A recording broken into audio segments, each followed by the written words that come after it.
Welcome, everybody.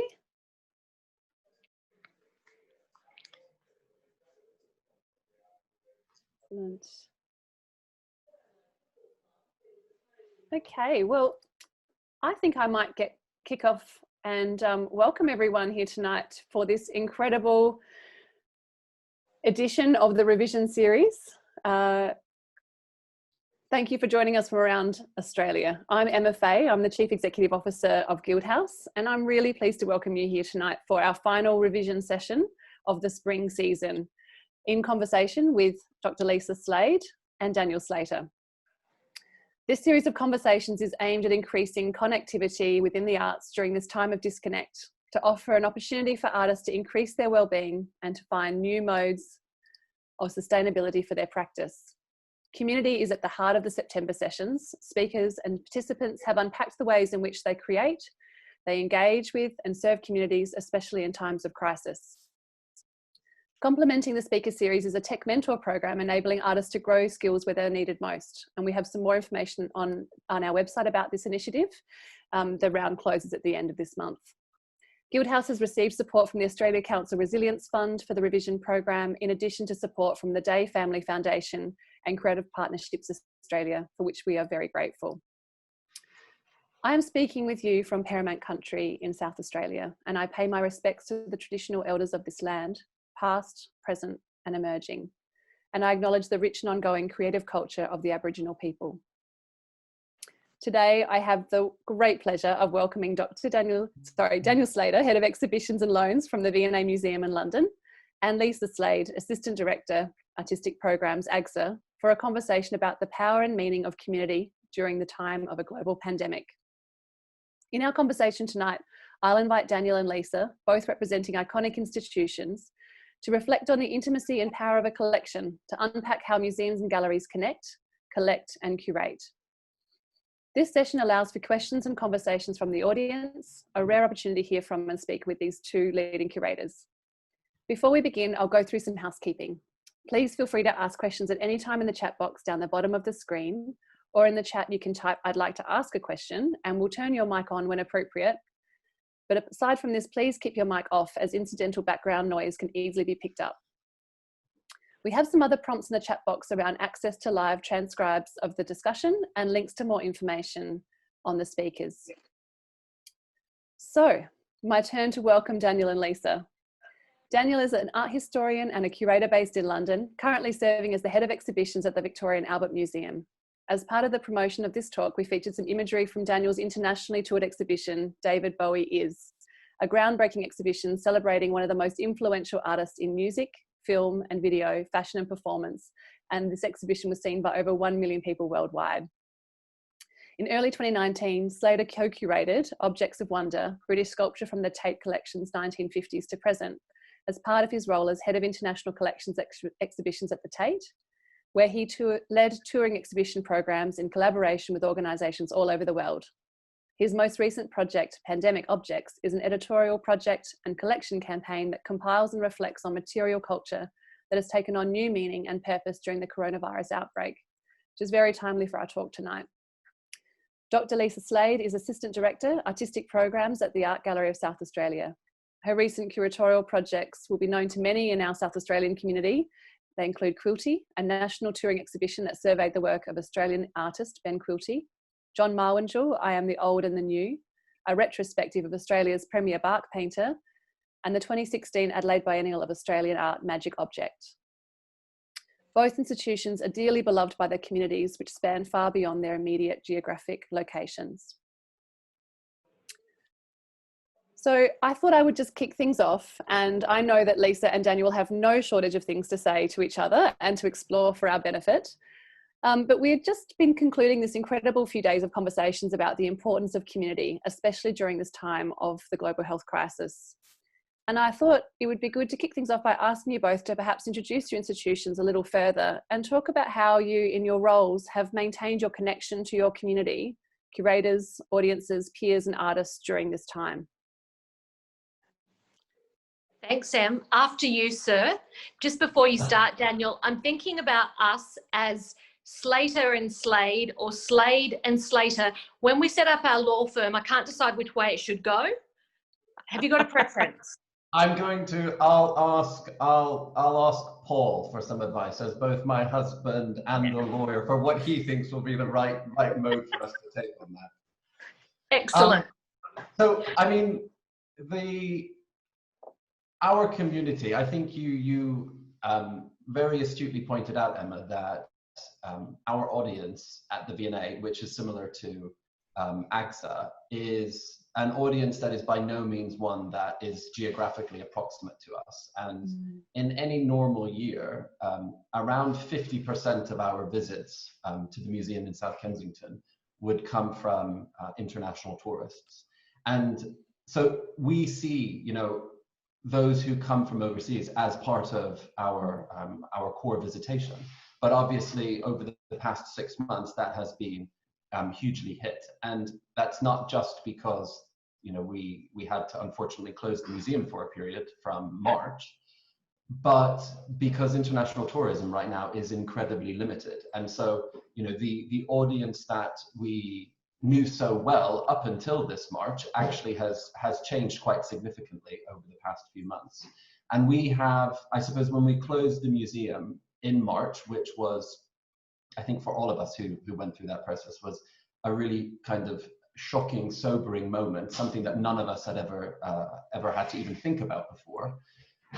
We then started to think of all the different ways that we could continue, you know, to engage with our public. And that wasn't because we necessarily felt the obligation, although we did, but because with all of us being at home and with everyone else being at home, we felt the need to be able to continue having conversations with people and continue to, you know, do what we do normally in a physical sense, but now in new ways. And a lot of that has been driven through digital activity, and we've had you know, a lot of really positive response from, you know, the different kind of programs we put online. We did this really fantastic curator-led tour of our kimono exhibition, which we opened at the very end of February, and then very unfortunately had to close 2 weeks later. But in that 2-week period, we did a series of films with the lead curator of that exhibition, which then, you know, during lockdown, we were able to turn into a really rich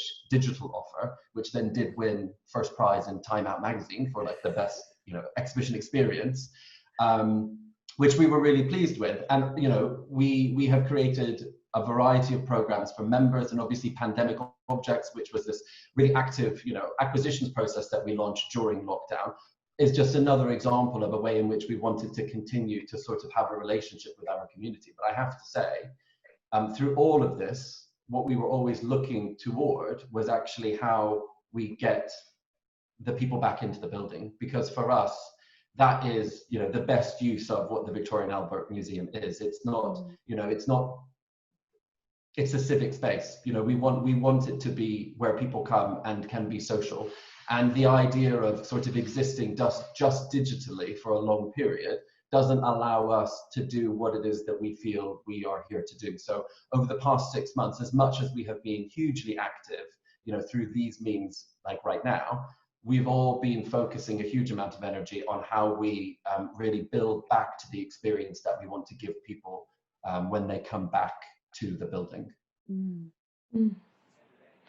And I feel like AGSA and the V&A have some things in common. I mean, AGSA, as most of the people joining us tonight know, is quite a kind of Anglophilic institution. We're quite British, and the inclusion of decorative arts within our collection kind of builds a bridge to the V&A. And I think we carry that kind of legacy in a sense. Although, I mean, our collection of 47,000 objects is, you probably add a 0 to yours, Daniel. Is it like 500,000 or something incredible like that? Well, it's actually 2.4 million. So it's a bit more, but, you know, that 2.4 million might include, you know, one object as a single button from a garment, or it might include a Raphael cartoon. So that number encapsulates the huge variety that exists within the collection, of which around 800,000 or so are in the photography collection. So 2.4 million is the number, but obviously there's a wide range of material within that number. The idea of a button's really interesting because it speaks to a democracy that I think lies at the heart of your collection. And I would say that we at AGSA try really hard to constantly democratise our museum and to make it a more civic space.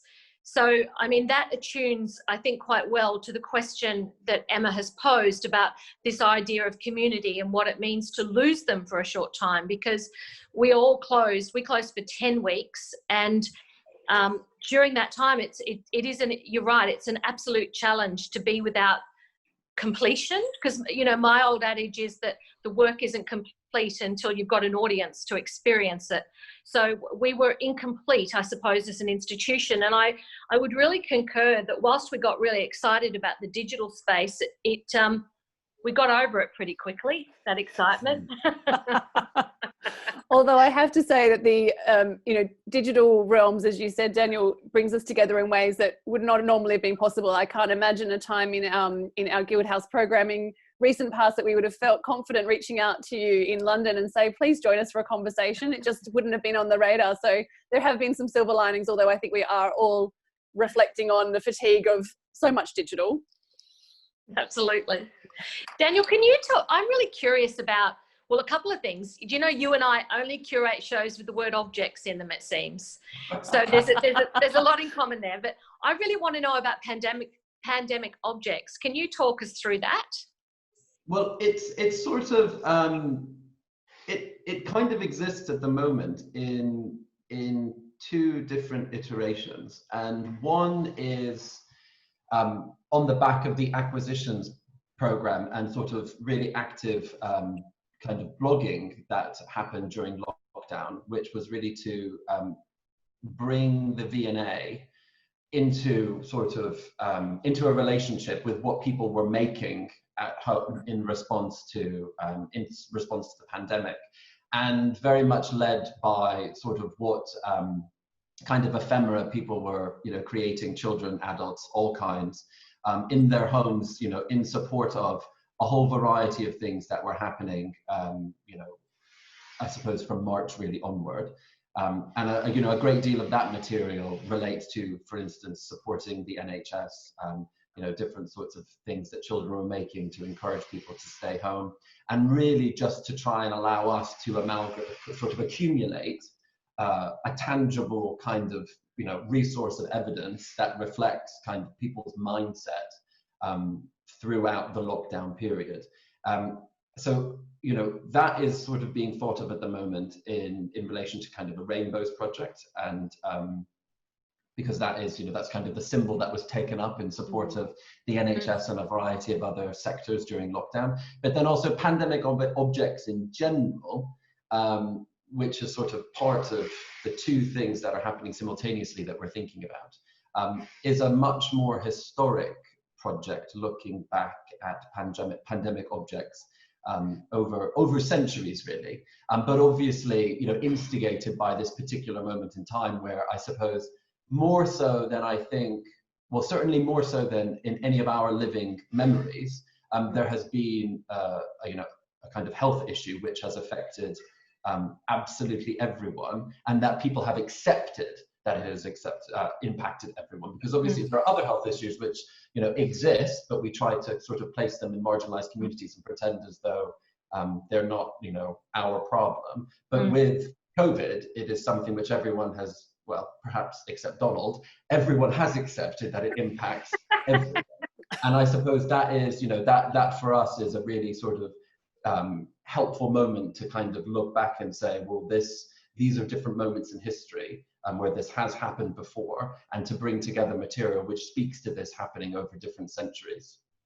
And do you think that's part of the V&A's kind of charter, to be the memory, given that how eclectic and interdisciplinary the collection is and the programming? Do you think that's part of the V&A's charter, to be the memory of the country?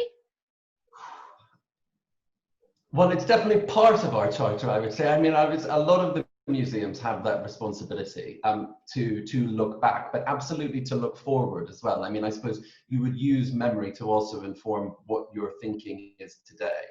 I mean, one of the really exciting sort of aspects of the program that we have is that we can bring together, because of the variety of the collection and because we cover fine art, decorative art, performance, without being so focused in one particular area like lots of other fantastic museums are, we can take far more sort of conceptual and theoretical subjects and then bring together an enormous variety of objects that speak to that particular subject. So when you come to, you know, a gallery at the V&A, you come to an exhibition at the V&A, you're not looking at sort of one strand of making. You're getting an idea bombarded from every kind of angle you can possibly imagine, and that's what makes, you know, coming to the V&A and seeing our exhibitions so sort of enthusing. Love that. Tell me about, you know, there's this odd concertina effect between the local and the international. As Em said, we're having this conversation tonight that we wouldn't otherwise be having, but there's also a contraction to the local. I'm super curious about what that looks like for you, because I kind of know what it looks like for us, and we can talk about that a bit, but what does it look like for the V&A and maybe more broadly for other art museums? And what does it mean for local artists working right now in the UK? Well, I mean, I think in general, for artists working in the UK right now, it's obviously a very difficult moment. And I would say even before COVID, particularly in London, you know, it's a hard place for artists to exist. And as has been the sort of case in so many places, you know, they become interesting because of different groups who make a city have sort of energy and life to it. And then it's a self-fulfilling prophecy that those places then get more and more interesting and more people want to be there. And then you price out these, you know, these communities of artists and performers and musicians, etc. So London is, you know, suffers from that before, obviously, COVID hit. I think now, obviously, you know, arts funding is in such a particularly challenging place. Not, you know, across the board, never mind organizations like the V&A who are historically so well funded, both, you know, publicly and also privately, that it does, you know, put us in a really difficult moment of how actually we, you know, support artists, you know, at this time. And I would say, you know, there was a fantastic decision taken by Tate this year. They were obviously due to host the Turner Prize, and instead of going ahead with that project, you know, like they normally would have, they took the funds that they had available to mount that exhibition, and they basically created grants for artists to support through this. And so I think, you know, that is a really, really brilliant example of actually how we need to change things at this particular moment, because going ahead with plans as they would normally be doesn't quite work right now. And we've got to think about how we might, you know, use our financial support and actually our intellectual support to sort of direct that in different ways to artists, because the sector and individual artists need a huge amount of support to get through this, because at the end of it, we are all going to want everything that we had in life before this happened. You know, there is a huge appetite for art. Everyone wants to enjoy it and experience it, but actually you have to put in then if you want to take that out of it. That's a really beautiful sentiment, and I'm so pleased to hear you say that. And I think it'd be great, Lisa, for you to expand a little bit on how AGSA's responded, because it sounds like there's been some really interesting similarities there in your response in that way. And would you like to talk a little bit about what you have done as an institution? Sure. I feel like the moment where you can respond and shift is actually it's a small window. I don't know if it felt like that at the V&A, but it felt like this opportunity to decide what to jettison, what to keep, what to extend, and for us, it was the Adelaide Biennial, of course, what to come back to later on.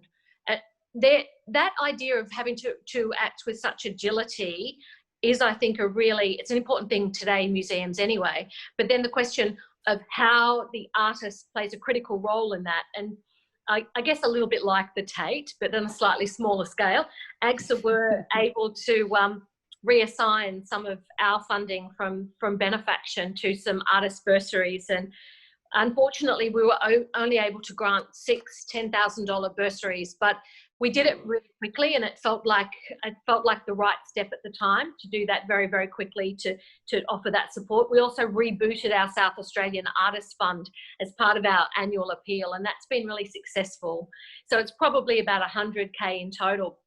It doesn't sound like much, but the gallery's income has been severely impacted upon, as I'm sure you understand. I'm sure everybody, in fact, probably even less so, because where the V&A and other institutions, even in Australia, rely upon such enormous kind of international visitation.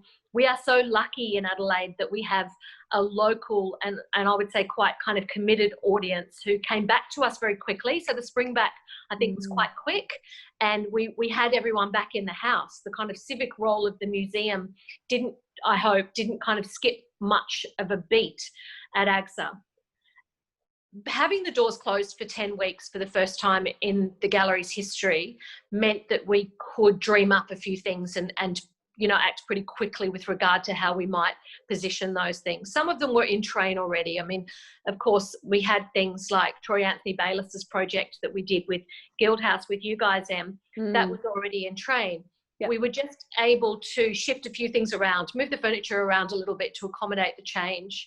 One thing that I think we're particularly pleased about and relieved about is the project with Restless Dance. I don't know if anyone's had a chance to see it. It's pretty much booked out, but you can in fact see a projection of the work if you come into the space. But they received exemption from the State Health Department so that they could dance together. Now that was a project that was probably about 3 or 4 years in the making and was really put in peril because of everything that happened with the pandemic. So they were able to respond. We extended the offering. We had to, of course, halve the audience. So it's a very boutique performance that happens for just 10 people in a space. And as a curator, it was also, I was able to curate in response to it. So during lockdown, and this is like a love letter to you, Daniel, because I started with a British painting. I'm doing all my, gooey British love tonight.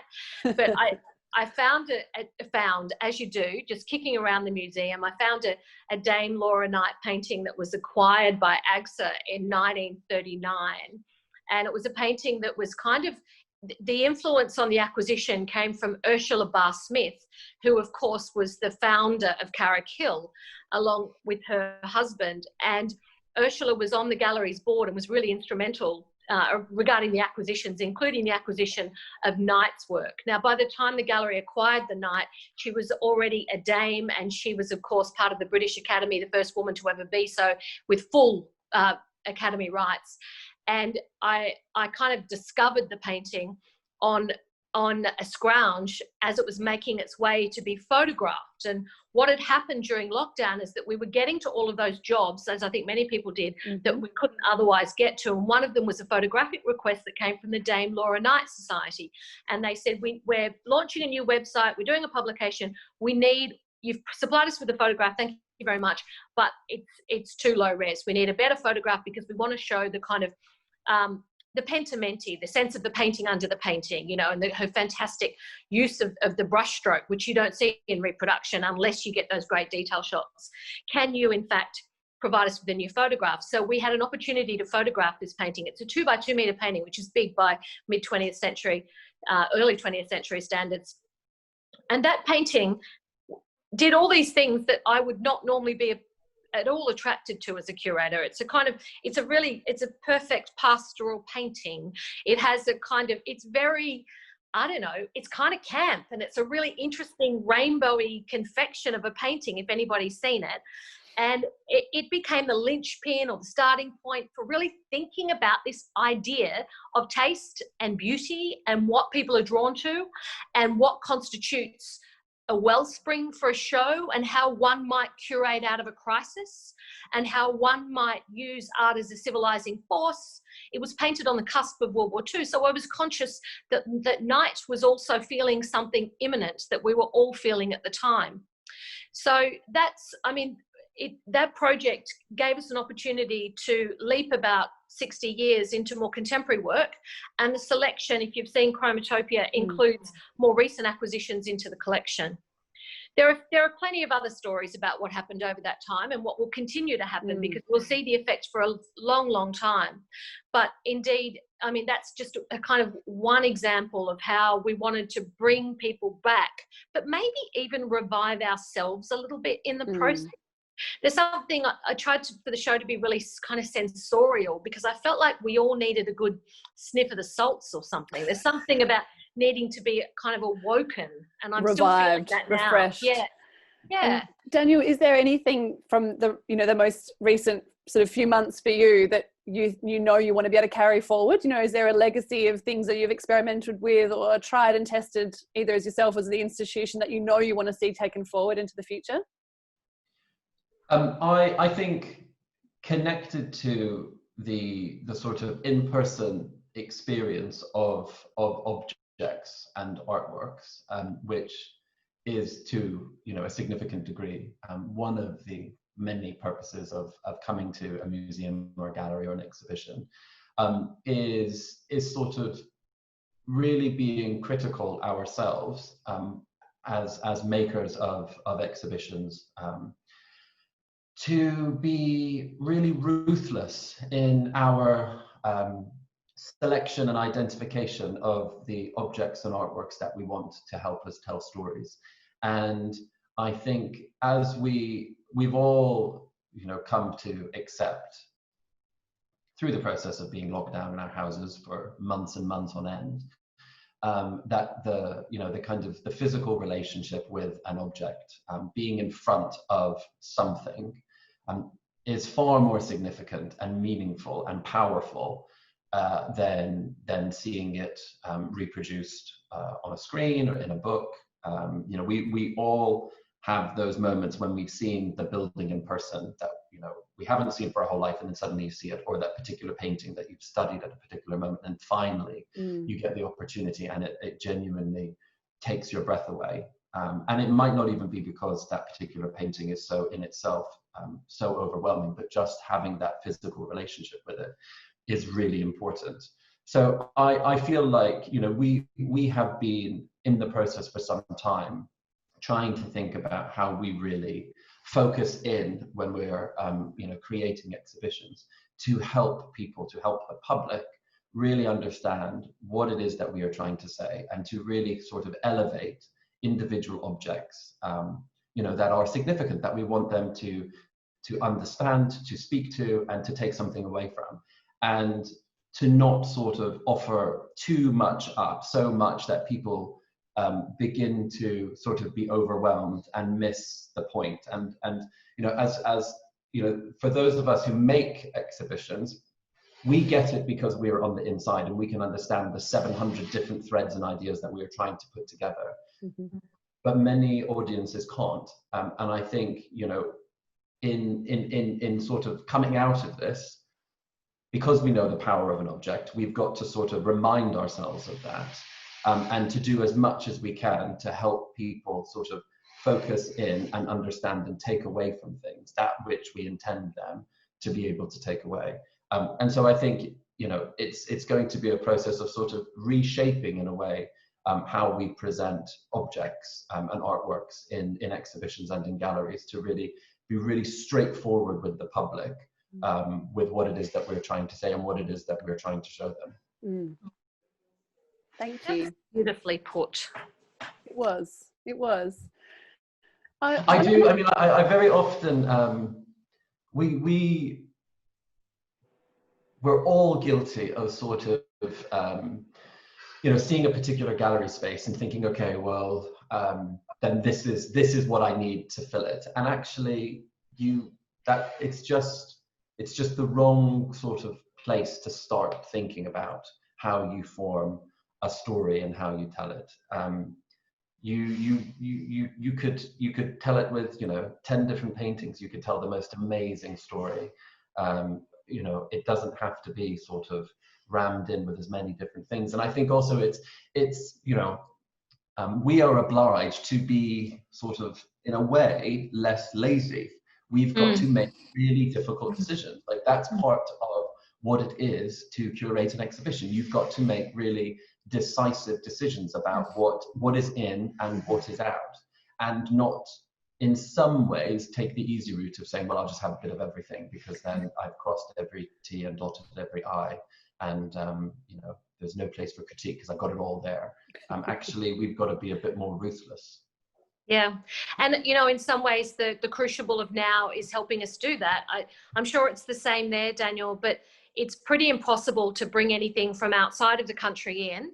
And it's actually very difficult even to bring something from one state to another.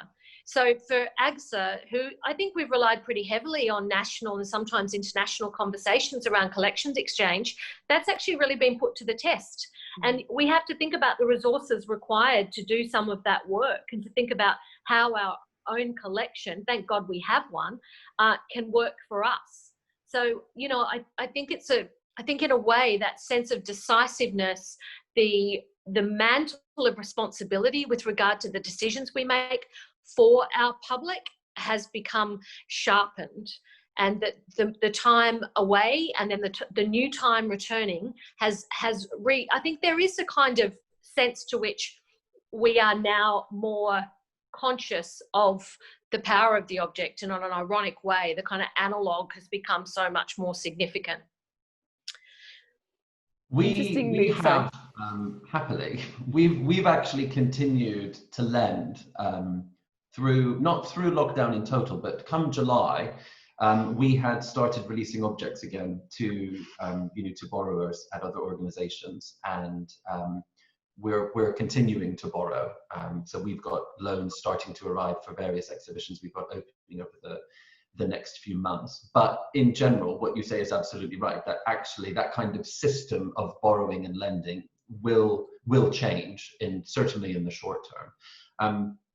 And it does sort of encourage us to focus in on one of the kind of, I would say, in a tripartite, the most significant aspects of what it is as we are as museums. And one of, I would say that would be the sort of intellectual sort of resource that exists, within the human capital of an organization, the public, and obviously the collection itself, because so much of what we do, so much of what we are able to sort of think about and put to people comes as a result of the collection. The collection is always really at the heart of kind of our thinking about engaging with people and sort of offering something up to the public.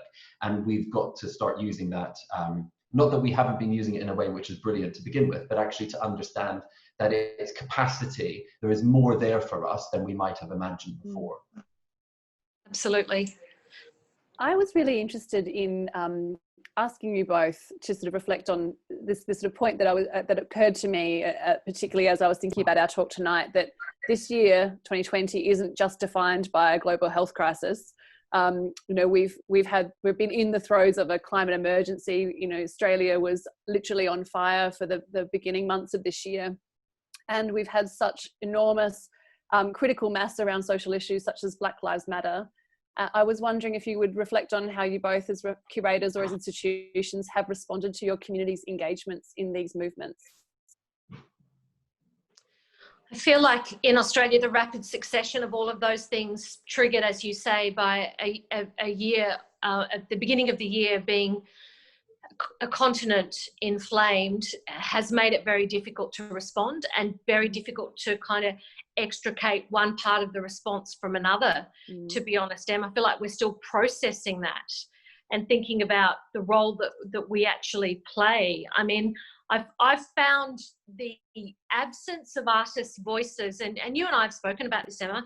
I think we've both found the absence of artists' voices during this critical time so devastating. And I'm not suggesting for a moment that artists haven't been busy making good and important work, but the lack of civic embrace of the function and role of the artist has just been so bloody infuriating that I feel like the time is nigh, and there has to be an opportunity soon for all of the fury and all of the kind of fear, I suppose, that has been generated throughout the year to come to bear. I gave I talked on the radio today about the Ramsay Art Prize, and they were asking me about what it would look like next year. Everyone, I mean, if we did have crystal balls, we've thrown them out, haven't we? Because we can no longer tell what the fuck's going to happen. So they've been jettisoned as well. But I was kind of talking about, I don't know if what artists are making right now, and there's probably lots of, I hope there are makers listening to this, so they know what they're making. I don't know if it looks darker or if it looks lighter. I don't know what it looks like. I don't know. I'm excited. I can't wait to see what it looks like, but I don't know what the now looks like yet in terms of art making, in terms of practice. I can't wait to see it. And I think that that is a really broad spectrum in terms of, you know, there would be people listening tonight, and I'm sure listening after tonight, that will be incredibly active in their practice and actively making and creating new work. And there is a huge cohort of artists who have been absolutely paralyzed by this shift, and I guess I would almost say an erasure of the arts from the Australian national agenda and vernacular, even when it comes to talking about stimulus support. Artists are barely mentioned. The role of the artist has been sidelined. And so I think that's a really, thanks for raising that, Lisa, because I think that is a critical issue when we're talking about how institutions are also responding to these issues. We need to make sure that artists are part of that conversation. Absolutely. Daniel? I saw, well, I suppose in the UK, we have layered on top of this sort of the best part of 4 years of really complex, a really complicated, difficult, trying, exhausting situation politically, where we've had 3 different governments in place over the past 4 years. We've obviously been grappling as a nation with Brexit, which has really, well, it hasn't torn us apart, but it's trying, it does everything to come as close to that as possible. And so, everything sort of that has happened this year is on top of, or kind of crashes into what is already a really difficult, trying situation within the country. And that doesn't mean that life doesn't really go on, as normal until COVID happened, because it did in a more or less significant way. But there was this underlying feeling of sort of anxiety about what was happening to the place that we all love, and the place that we had all sort of thought we understood and had a very sort of exclusive monogamous relationship, and then suddenly to find out actually it might be quite different than what we had known. And that's certainly my experience of it, having come, to the UK when I was 19 and thought I understood very much what this place represented, to then at sort of, in my 30s be told, well, actually, it's a bit different from that. It's very difficult to kind of take in and accept. And I think, Lisa, what you say is exactly right. Like this moment, I suppose I look for, the kind of, what are the good things that can come out of it? And I have been thinking, over the past sort of 2 to 3 years, hopefully one really fantastic thing that can come out of this, that can balance all the downsides to what might come, is an absolutely rich and overwhelming response from artists. Because if there's anything good that can come out of this, that would be a wonderful thing. And I think, again, it's sort of like I said when we started talking, is that in some ways, the massive success of London as a creative centre, which it has been, for decades, it begins to buckle under its own success. And so if we can, through all of the things that are really difficult and challenging right now, go back to being hopefully a bit more gritty and a bit less sterile, and a bit more encouraging of a community of artists that can make all of the things which genuinely for centuries have made art in this country some of the most significant art in the world, then I will take that. I will take the bad if it comes with some of that good. Hear, hear. I think that's, I'm going to give a little round of applause for that. Thank you. But that actually, speaking about that connection with artists and enshrining artists and bringing that to the forefront, I'd love to ask some questions about how do we go about building those connections between artists and institutions at a time where distance is something that's a really challenging issue. I know you have visited South Australia not that long ago, Daniel, Indeed. and you visited some artists and you did some studio visits, which is incredible, and we'd love to hear about that if you're happy to share. But that obviously is not something that's going to be possible, at least in the immediate term. So how does one navigate that? Well, I mean, I think it is really difficult to do when we're all sort of not supposed to be seeing each other. And I think, I'm struggling with this right now when there are some particular projects we're trying to get off the ground where, I know that there is incredible material that exists within particular collections or archives, where we're musing about doing potential projects. But it's really difficult to kind of get beyond a very initial concept of what you might do with that material and the kind of potential of that material if you can't see it.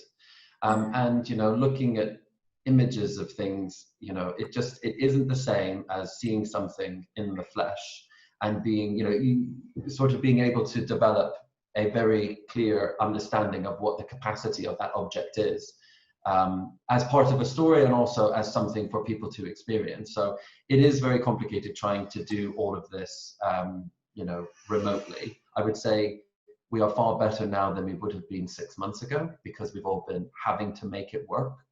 But I do think in the same way as we want museums to continue to be civic and social spaces, that at the end of the day, we've got to continue to find ways of interacting, properly interacting, not just with artists, but actually with their works. The conversations that you have looking at something together are 1,000 times more valuable than sort of reading something and looking at an image. And that, to get the most out of what people are making, that's what we've got to find ways of continuing to do. So I don't want us to find the sort of temporary fix that's not satisfactory. I want us to find ways of doing what we know is the best way of doing it. Yeah, absolutely. How about you, Lise?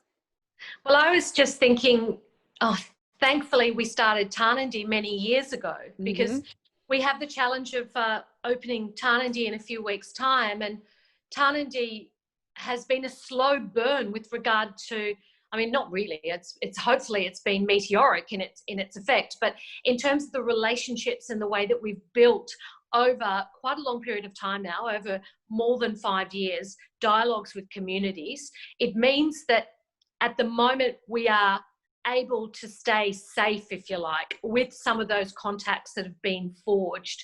This year's exhibition, which is a focused exhibition, so there's a little bit less pressure in terms of the scale of the project, but it's as ambitious as every Tarnandy, artistically speaking, but we are able to draw upon the connections that we've been establishing for many years. I'd hate to be starting now.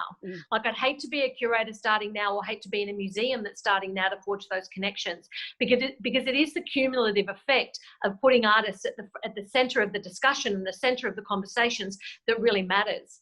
So Nikki Compston, we are installing Tarnandy right now at AGSA, and of course things have come from everywhere. So there's work in the exhibition that's come from the top end, so from Cape York, so from Arnhem Land, all the way through the centre, as you could well imagine, and from the south, and all of that has converged. Now normally, and many of the listeners would know this, normally that comes with the ruckus of thousands of artists and community members arriving. So this year that it's a quiet experience, because there is not that incredible kind of sound, or that incredible kind of fullness, I suppose. But at the same time, the artist presence is absolutely there.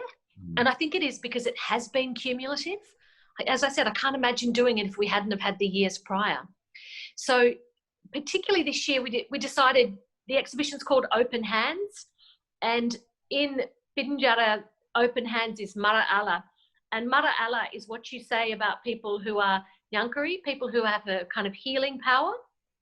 So I feel that we've been able to, and most of it's serendipitous, that the artists have responded in a way to right here, right now. I mean, even the idea of the hand has been recharged this year. Even the idea of touch has changed ontologically. The very notion of touch has changed ontologically with everything else. So I am really excited about this idea of this exhibition that normally opens with the kind of calamity of community engagement, having to still exhibit and experience and stage that engagement, but from afar. So our launch, which always happens on North Terrace, won't be able to happen. It'll happen digitally, and it'll have to be a case of taking the work to the artists. We've had artists in Zoom sessions, and, you know, we've been doing all sorts of conversing with the artists every single day, trying to bring them into the space, because it's normally such a kind of collaboration to stage that show. Yeah, I don't know if that answers the question. Oh, it certainly does. And I think I'm conscious that I've been monopolizing the questions, and I think there's a few bubbling along out there. So I'm just going to give a little prompt for anyone else who's got a burning question that they'd love to put to Daniel or Lisa or both. Just a little comment or a little question that was included in the chat area from Belinda Hoden saying, thanks, Belle.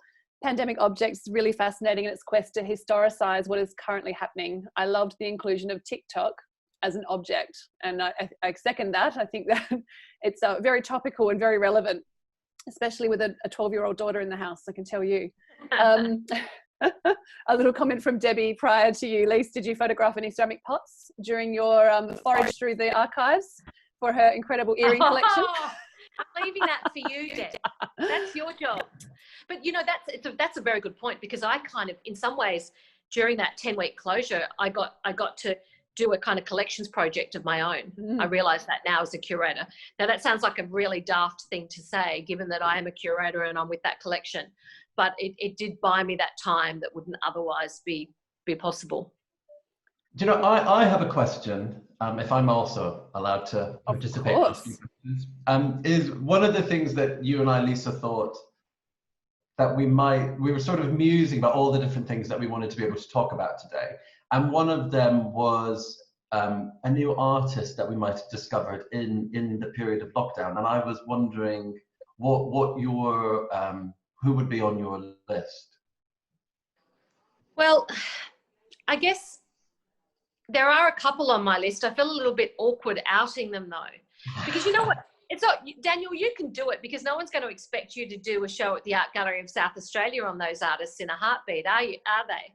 I don't know. I mean, because I was thinking when we started talking last week, I was thinking, oh, who's the person that's really bubbled through the surface that I've kind of been most excited by having discovered over the past few months? And it could well be someone that you would do at the Art Gallery of South Australia, actually. Well, I think you better go first then. I think you should share, Daniel, absolutely. Well, so I had ordered an exhibition catalogue on an exhibition that the National Gallery of Australia had done in the early 90s called, what was the name of the exhibition? It was Don't Leave Me This Way was the name of the exhibition. Oh yeah, David McDermott. Well, so that's the thing. So David McDermott is someone who absolutely I was well across. You know, like that had been in my consciousness and psyche from years ago.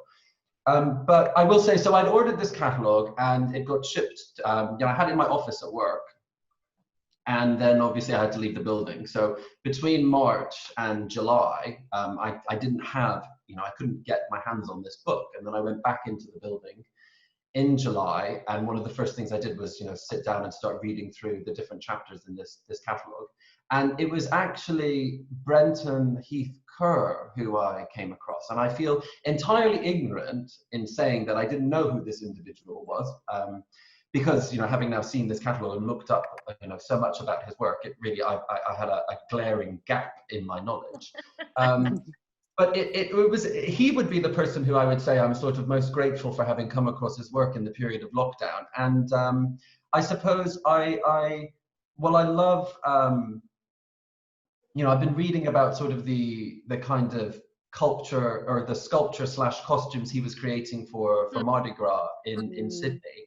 And the kind of anonymity that they provided him as the wearer, and I suppose you know, some of the projects that he then did as sort of art come public sort of health advertising just felt very sort of progressive for that particular moment in time to engage that sort of artist in supporting the messaging, you know, understanding that actually here's an individual who can communicate effectively with a particular community.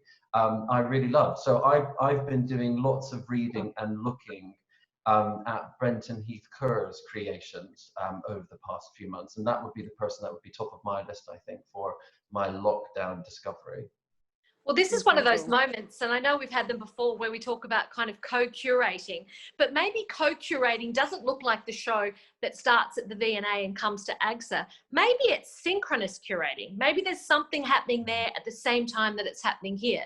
And on that note, David Mcdaniel's work is on display at the Art Gallery of South Australia at the moment. So well done, you. And Troy Anthony Bayliss, who I mentioned before, has created a body of work in response to playing with, extending the ideas of, riffing on some of the text-based works of Mcdaniel, and particularly his favourite is the work that, you know, is when Daniel, you'll love this. When I want your opinion, I'll give it to you. So Troy has taken that as the starting point for a body of work. I feel like you've been doing a little bit more, what can I say? You've been a little bit more peripatetic than I've been, because my eye has been drawn to the local. And the person that there's one person who springs to mind that many of you would know, and she's a local artist who's been making very interesting work with textiles, where she kind of paints and then unpicks the paintings. And Lucia Dorman's her name, and she's connected with Adelaide Central School and is part of the community that we're talking to tonight. But I've been thinking for a long time about textiles. I think we all have, and the revival of textiles, and thinking about how, you know, particularly for Lucia, the painting is being deconstructed and starting to approximate a textile work. And of course, I'm thinking from a collection that has a strong focus on textiles, and a collection that's growing in that space. I'm curious to know if it's as much of a kind of wave in the UK as it seems to be here right now. The reprisal of textiles is certainly, and you've been talking about it with Don't Leave Me This Way, that exhibition that certainly repositioned or challenged all the hierarchies that we'd come to expect. What's happening over there with textiles, Daniel? You know, so obviously Europe, England, long history of textiles as being a part of material culture, and also massively, particularly in the UK, as an industry. You know, the textile industry in the UK in the 19th century is like, there's so much kind of wealth that came out of that, and then supported the arts. But you know, we have in the V&A's collection, we have a very significant collection of tapestries, and obviously tapestries have sort of gone from very high to a very sort of less celebrated position in terms of, you know, the kind of well, at least in the market as such. You know, they went from being the most coveted objects, the most expensive ones, to ones now which are, you know, they're not paintings basically. And we have, you know, we've got the Hunt tapestries in our collection, for instance, which are these, you know, incredible, you know, tapestries that we acquired from Chatsworth. And they are always on permanent display in the museum. And, you know, we have talked about an exhibition on tapestry, and that wouldn't be tapestry in the historic sense that most people think of. You know, they think of, you know, tapestries that would have come from, you know, kind of Chambord in France, and that's what it would be about. But actually looking at it as an art form that has gone on, you know, to the present day, basically. You know, we obviously all know now, you know, the tapestry work of Grayson Perry and other artists. You know, there's so many in Britain who work in textiles. But there's a particular work that I saw last year at the Museo de Solidaridad in Santiago, and there was this tapestry that had been made by an artist called Gracia Barrios, that she did for a United Nations building, the interior of this UN building. And she did this sort of just before the military junta happened in Chile, and this work totally disappeared. It was never seen again, basically, and it was only discovered just, you know, in advance of this museum or this exhibition happening in Santiago. And I have to say, it's sort of you know, one of the most breathtaking examples of contemporary tapestry that I've ever seen. And it's examples like these that people don't know about, that need to be being celebrated right now. And it's sort of, we need to link this practice that is happening right now back to the historic practice of textiles and tapestry that we all know about, because it is so rich and so visceral and so moving to see these works, particularly because so many of them come out of, there's so much sort of connected to protest and to different movements that we actually need to like help communicate. So that, there's a lot happening here that we're not doing enough to sort of promote. Yeah. And I think we need to kind of domesticate them as well. There's been this misconception that it's safe and domestic, and they've been so kind of gendered and feminized. Well, that's part of it. Part of it is they're made by women, so it's like it's not art; it's a bit of craft, and that is the typical type of trope that this that this area of making suffers from constantly. Absolutely, and they are inherently radical. They are always tied up with the political, but in a way that is completely enshrined with that kind of personal is political adage. So yeah, that's the show we're going to do together. Like you can do your one and then I'll do mine at the same time. Yeah. I'm well, excited. We've got 1,000 ideas of the ones that we want to do, and that would be a brilliant one. Yeah, that would be brilliant. I've got a question here from Henry Wolf. He asks, and we've only really got a few minutes, so I'm just going to preface this, but he's asked, what is the role of historical collections in contemporary times, especially when some of the histories represented are not as inclusive? You go first, Daniel. Well, I think a historic collection it's kind of something that never exists just in a historic context. Like these are things, our relationship to a particular object now is different to what it was 5 years ago, 10 years ago, 20 years ago. So really, our relationship has got to continue evolving. The historic collections, although the material itself might be historic and from a very, very different time, it's actually our duty to continue interpreting and changing our relationship and our understanding of that. And it's not just the role of, of curators and organizations to define what that narrative is. We've got to be sort of bringing in other voices to help build what the new narrative is. These things are not sort of static in a particular moment that we've kind of decided what an object means, and that's it now, we move on to the next thing.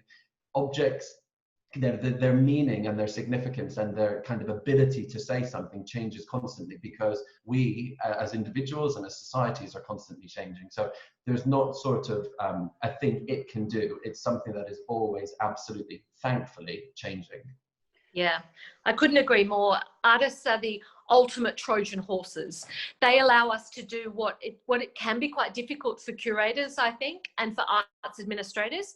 So they can smuggle in challenging ideas and allow us to expose the lack of inclusivity of those histories. I think in Australia, they're an incredible tool, road, a way of actually achieving or working towards reconciliation. And I mean that from every kind of perspective. They're one of the most powerful ways of us making sense and relevance from collections, but also enabling us to live with ourselves. How do we live with some of the vestiges of our history in our museums? We do that because we ask artists to help us make our way through those, to help us make sense of those objects today. Yeah, we would be nothing without them. Well, I think that is a beautiful and poignant point to start wrapping up tonight. Have either of you got any final comments you'd like to make? I mean, my only final comment is really just that I sort of sit here on a daily basis quite devastated, not knowing, for someone who visits Australia very regularly, not knowing the next time I'm going to be able to be there, to see. So, I mean, I will say, and this isn't just a plug for AGSA, but I still remember the first time I visited AGSA and the hang that has been put together in those galleries. From my first visitor when I was there 6 months ago, it just continues to astonish me. The feeling you can take away from all of the different relationships that you have put together in that gallery with the works that when you see them, the conversation looks so obvious, but actually it isn't. And the way in which you help works speak to each other, which therefore allows people to understand it, is amazing. And so I will miss not being with you again in a few months' time. I don't know when it's going to be, but that would be my last parting shot, is to just say, it's so rich what's going on, and it's sort of a very sore point to not know when I get to dip my toe back in. We welcome you with open arms when you can make it back, and look forward to lining up lots of other artist studio visits for you when you do. It's so kind. It's been such a wonderful opportunity to have you tonight. Thank you. Thank you for connecting with the artists here in South Australia and across the country. I really appreciate everyone's time who've attended tonight, for your questions and for your thoughtful engagement. We will post a little survey link about this session after tonight, and we would really genuinely love to encourage you to respond, because we want to create programs that are meaningful and useful to you, and that your feedback is going to help us do that over the future. This is the last session of the reVision Spring Series program, and it has been such a wonderful few days. I can't tell you how enriching it has been. The voice of the artist, the experience of the artist has been absolutely central to those conversations. And I really want to acknowledge my incredible artist programs manager at Guildhouse, Debbie Pryor, for her leadership and direction of this program, and the incredible team in the organisation who have made it possible. It's been a beginnings of an important gesture and a movement towards engaging artists and having that critical discussion and connectivity and community as we emerge out of this ridiculous 12 months, but also into a new and uncertain future. In coming weeks, we'll be able to release the details for our summer program, which will take place in early December. And we'll also be having, obviously being seasonal, there'll be winter and autumn next year also. Just a little last plug for our tech mentorship program that is open for expressions of interest and closes at the end of the month. And please do go to our website to have a little look at that if you'd like any more information. Thank you so much, Daniel. It's been an absolute pleasure. Thank you, Lisa. Thank you so much for your time and your energy, both of you. It's been wonderful. Thank you so much, Guildhouse. Thanks, Daniel. Thank you, Lisa. Lots of love. Good night. See you.